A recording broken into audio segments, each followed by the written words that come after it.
আলহামদুলিল্লাহ, আমাদের চাচা যান উনি একজন দাখিল মাদ্রাসার প্রধান শিক্ষক। তো তার সমস্যা ছিল, ওনার গলব্লাডারে পলিপ ছিল, তার জন্য প্রচুর সমস্যা হতো এবং বুক ধরফর করতো হার্টের সমস্যা আছে বলে, এবং পাটা অবশ অবশ হয়ে থাকতো, পায়ে কোনো অনুভূতিই পাইতো না। এমনকি উনি মাঝে মাঝে ওনার পা থেকে জুতা খুলে যেত, সেটাও তিনি বুঝতে পারতেন না। আপনার এই সমস্যাগুলো হতো, তাই তো স্যার? হ্যাঁ, আল্লাহর রহমতে আমি এখন ভালো। এখন আল্লাহর রহমতে ভালো আছেন? জি, অনেকটাই ভালো আর কি।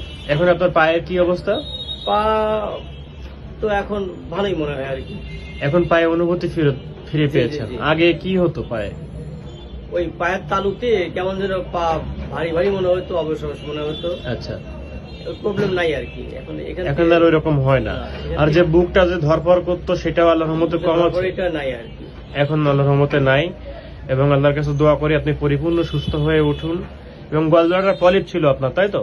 জি। তার জন্য অনেক সমস্যা হতো, ঢেকুর ওঠা বা খাবার দাবার হজম না হওয়া। ভালোই মনে হয় আর কি।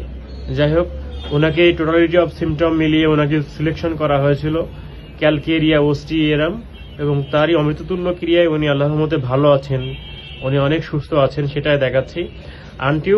আন্টিকেও আমার কাছে দেখান, আন্টিও অনেক সমস্ত বিষয়ে আল্লাহর রহমতে ভালো আছে। আশা করি ওনারা পরিপূর্ণ সুস্থ হয়ে উঠবেন। তো আপনাকে অসংখ্য ধন্যবাদ সহযোগিতা করার জন্য। আপনাকে ধন্যবাদ।